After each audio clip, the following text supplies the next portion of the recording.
Yehezkiel seorang imam yang dipercaya dari garis keturunan Yosua dan Rahab. Dia adalah seorang imam, karena itu ia berasal dari suku Lewi dan ayahnya bernama Buzi. Yehezkiel 1 ayat 3. Yehezkiel diperkirakan lahir sekitar tahun 622 sebelum Masehi. Menurut tradisi Yahudi seperti yang dituliskan di Talmud dan Miras, garis keturunannya berasal dari Yosua hasil pernikahannya dengan Rahab, perempuan Kanaan dari kota Yeriko. Arti nama Yehezkiel. Nama Yehezkiel dalam bahasa Inggris adalah Ezekiel atau Ezekiel, dan dalam bahasa Ibrani adalah Yehezkel. Arti nama Yehezkel adalah Tuhan akan menguatkan. Nama tersebut diambil dari akar kata cah yang artinya menguatkan dan El yang artinya adalah Tuhan. Mendapatkan penglihatan tentang makhluk dengan 4 muka di tepi sungai Kebar. Yehezkiel adalah salah satu imam yang ikut menjalani pembuangan di Babel setelah Yoyakin, Raja Yehuda ditaklukkan. Masa pembuangan ini terjadi pada tahun 597 Masehi, dan Yehezkiel mendapatkan penglihatan pertamanya 5 tahun setelah pembuangan di Babel tersebut. Yehezkiel 1 ayat 2. Saat itu ia berada di pemukiman orang-orang buangan Yahudi di tepi sungai Kebar di Tel Abib atau Tel Aviv. Sungai Kebar atau dalam bahasa Inggris disebut The Kabur atau Little Kabur adalah sebuah sungai yang hulunya berada di Turki dan mengalir melewati Irak, kemudian bergabung dengan sungai Tigris di titik antara wilayah Turki, Irak, dan Suriah. Babel sendiri saat ini ada di wilayah Irak.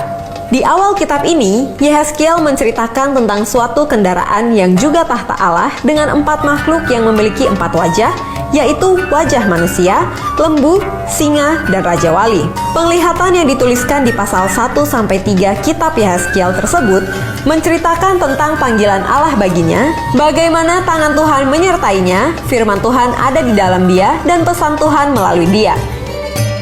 Tuhan memakai kehidupan Yehezkiel untuk mendramatisasi nubuatannya. Beberapa ilustrasi bagaimana Tuhan memakai Yehezkiel untuk mengilustrasikan nubuatannya adalah sebagai berikut. Ia diperintahkan untuk mengambil batu bata dan menggambarkan Yerusalem dalam pengepungan. Yehezkiel 4. Ia disuruh membuat roti dan membakarnya dengan bahan bakar kotoran manusia, kemudian menjadi makanannya selama ia disuruh berbaring. Hal itu untuk menggambarkan bahwa Israel dibuang ke tengah bangsa-bangsa untuk makan roti najis.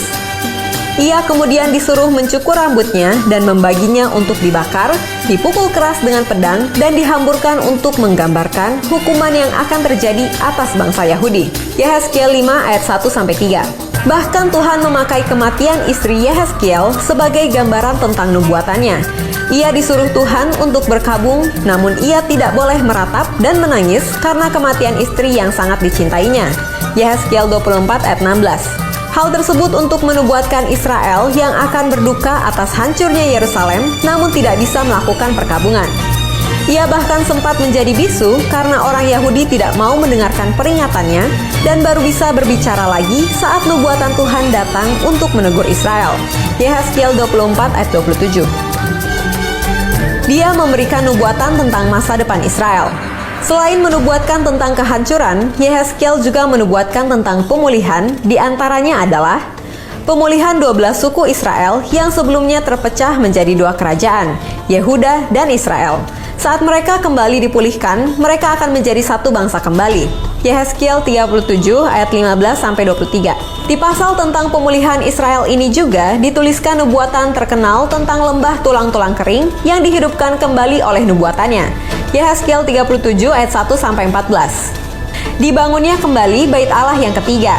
Saat itu, Yehezkiel mendapat penglihatan tentang mengukur bangunan bait Allah di sebuah gunung dan diperintahkan untuk memberitahukan hal itu kepada bangsa Israel. Ukuran tersebut hingga saat ini menjadi tradisi di Israel untuk dipelajari demi mempersiapkan pembangunan bait Allah yang ketiga. Yehezkiel 40.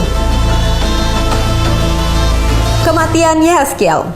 Yehezkiel diperkirakan mati sebelum 397 sebelum Masehi dan dikuburkan di Babel. Pada tahun 397 Masehi, Raja Nebukadnezar mati dan digantikan oleh anaknya yang kemudian membebaskan Raja Yoyakin dan juga sekelompok besar orang Yahudi. Saat itu, Raja Yoyakin mengunjungi makam Yehezkiel dan membangun kuburannya yang juga berfungsi sebagai sinagoga. Kuburan ini dipercaya berada di Al-Kifl, Irak. Tradisi Islam juga menganggapnya sebagai nabi. Walau masih diperdebatkan, para cendekiawan Muslim klasik dan modern mengakui bahwa Yehezkiel sebagai nabi. Namanya disebut sebagai Zulkif, dan nama Kif adalah bahasa Arab untuk Ezekiel. Bahkan, catatan dari cendekiawan Muslim menyatakan bahwa ayah dari Yehezkiel adalah Buzi atau Budi, identik dengan apa yang dicatat di kitab Yehezkiel. Hingga saat ini, kuburan Yehezkiel yang ada di kota Al-Kifl, Irak, menjadi tempat ziarah baik orang Yahudi maupun umat Muslim. Itulah fakta Alkitab tentang Yehezkiel.